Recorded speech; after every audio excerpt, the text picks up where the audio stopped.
वही केमिस्ट्री की क्लास में जरा सा हाथ दबाया था, 40 साल से पैर दबा रहा हूं।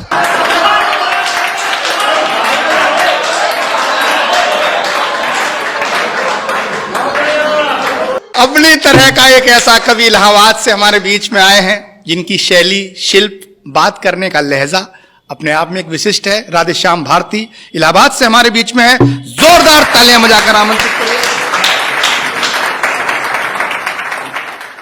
नौजवान मनोज जी मुझको देख करके हंसते हैं, चेहरा देखते हैं, बाल देखते हैं, ये भी कवि हैं। तो उन नौजवानों से मैंने कहा कि भाई वक्त है जिसने तुम्हें यूं रूपवंती कर दिया। ये सब वक्त का खेल है। वक्त है जिसने तुम्हें यूं रूपवंती कर दिया, लेकिन याद रखना जाने कितनों को इसी ने किंवदंती कर दिया। ये वक्त है जिसने तुम्हें यूं रूपवंती कर दिया, जाने कितनों को इसी ने किंवदंती कर दिया। देखकर मुझको हंसो मत, मैं भी गब्बर था कभी, वक्त ने गब्बर से मुझको अब बसंती कर दी। मैं बड़ा होनहार था। हाँ, मुझको देखकर मेरी अम्मा, चाची, बुआ, मामी, मौसी सब यही कहती, देखो देखो इसकी आंख मुझ पर गई है। कोई कहती देखो इसकी नाक मुझ पर गई, कोई कहती देखो इसके होठ मुझ पर गए हैं, कोई कहती हंसी, सब यही कहती ये मुझ पर गया है, ये मुझ पर गया है, ये मुझ पर। वो तो बाद में मेरे गजब के कारनामों को देख के सब पलटी मार गई। कहने लगी हराम ज्यादा पता नहीं किस पर गया है। मैं बिगड़ न जाऊं इसलिए मेरे बाप ने मुझको गांव वाले सरकारी प्राइमरी स्कूल में नहीं पढ़ाया। हाँ, मेरा एडमिशन एक अच्छे प्राइवेट स्कूल में कराया। पिताजी का ये अच्छा विचार था, मगर मैं भी होनहार था। उस अच्छे स्कूल की अच्छी पढ़ाई भी मेरा कुछ नहीं बिगाड़ पाई। मैं वहां भी अति प्रसन्न, 5वीं तक पहुंचते पहुंचते सर्वगुण संपन्न, पढ़ाई लिखाई छोड़कर हर विषय का विशेषज्ञ। फिर मेरे बाप ने घर पर 50 रुपए महीने का ट्यूटर लगा दिया। वो ट्यूटर मुझको 5 रुपए की पढ़ाता था, 45 की ठुकाई करता था। अच्छा, मेरे ठुकाई कार्यक्रम में मेरे पिताजी भी रेगुलर सहयोग करते थे। कभी कभी फूफा, मामा, मौसा जी भी अपना कीमती वक्त देते थे। मैं शाम को पढ़ता जरूर, फिर पिटता जरूर, फिर रोता जरूर। जिस रोज नहीं सुनते मेरा रोना, मोहल्ले वाले आके पूछते आज बबुआ की तबीयत खराब है का? जिस बार मैं पास हो जाता था तो पिताजी बाजार की किसी दुकान से मुझको नए जूते दिलवाते थे। हाँ, जिस बार फेल हो जाता तो खुद देते थे। इसी तरह बाल लीलाएं दिखाते हुए मैं इंटरमीडिएट में पहुंच गया। तो मेरे बाप ने मुझको नई मोटरसाइकिल दिलवा दी कि मैं ठीक समय पर विद्यालय पहुंच जाऊं। मैं ठीक समय पर पता नहीं कहां कहां पहुंच गया। फिर एक दिन ठीक समय पर पुलिस पहुंच गई। फिर मैं ठीक जगह पर पहुंच गया। फिलहाल 6 महीने के बाद तिहाड़ की तीर्थ यात्रा करके वापस लौटा। तो मेरे बाप ने कहा कि ऐसा कर, तेरे अंदर सभी लक्षण आ गए हैं, अब तू कवि बन जा। तो आपने सुना है ना कि वियोगी होगा पहला कवि, आह से निकला होगा गान। आह से कविता निकलती है, और आह कब निकलती है? जब पढ़ती है। हाँ, तो जिस पर जैसी पड़ी रहती है वैसी उस कवि की कविता रहती है। हाँ, जिन्हें बीबी ने पीटा करुण रस में गुनगुना गए, पिटे जो प्रेमिका से वो सभी श्रृंगार गाते हैं। जिन्हें पब्लिक ने पीटा बन गए वो वीर रस के कवि, जो थाने में पिटे हैं हास्य की कविता सुना।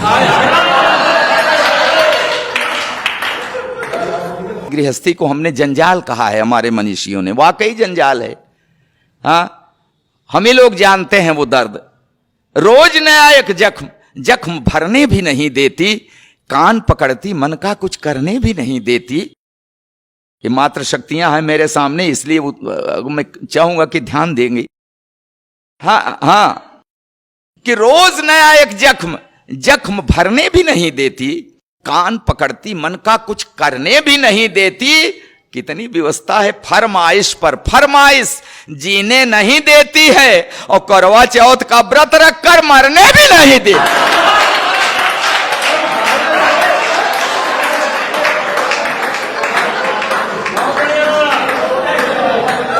कैसे सांसत में हम लोग जी रहे हैं, अब क्या बताएं। जो भी सरकार आती है साहब, शासन प्रशासन हमारा जो भी, सब महिलाओं के पक्ष में ही कोई न कोई बना देते हैं। इनको मजबूत करने के लिए कोई न कोई कानून बनाते रहते हैं। मर्दों की ऐसी तैसी कर रहते हैं। और हमारे एक कवि ने तो यहां तक लिख दिया कि अबला जीवन हाय तेरी क्या यही कहानी, आंचल में है दूध और मथे शरण गुप्त जी वो कह रहे हैं कि अबला जीवन हाय तेरी क्या यही कहानी, आंचल में है दूध और आंखों में पानी। इसका मतलब कि नारी का जीवन और कुछ नहीं, सिर्फ व्यथा। अच्छा, तो क्या मस्ती है पुरुष जीवन की कथा? नारी ने दुख पाया, इसका मतलब पुरुष ने सताया, खाक सताया। मैं तो कसम खा रहा हूं मैंने नहीं सताया, मैंने साहब नहीं अरे मैं क्या सताता, मैं खुद ही सताया जा रहा हूं।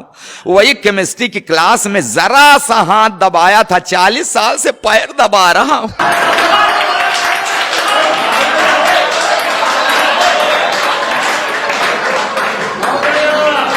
अच्छा, विदाई के समय रो रही थी। अरे साहब क्या है, आपके दर्द, आपका भी दर्द मेल खा रहा है हमारे पास। विदाई के समय रो रही थी, फूट फूट कर रो रही थी। तो मैंने कसम लिया कि इसे कभी कष्ट नहीं दूंगा, हमेशा सुखी रखूंगा, तो धीरे धीरे अपने मायके को भूल जाएगी, नहीं रोएगी, चुप हो जाएगी। तब कहां पता था कि ये एक रोज रो रही है, अब जिंदगी भर मुझे रुलाए। मैंने कभी उससे आंख मिलाकर सर उठाकर बात नहीं की। हाँ, हमेशा बड़े अदब से उसे निहारता हूं।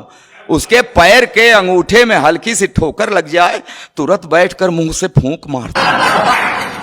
जब कभी उसका तेवर गरमाने लगता है, बिना सर्दी जुकाम मेरे गले में बलगम घड़घड़ाने लगे। फिर भी जाने क्यों वो हमेशा मेरे ऊपर ऐंठती है। हे भगवान, पंडित जी बीवी को शादी में बाएं बैठा दे चाहे दाएं, बाद में तो सिर पर ही बैठती।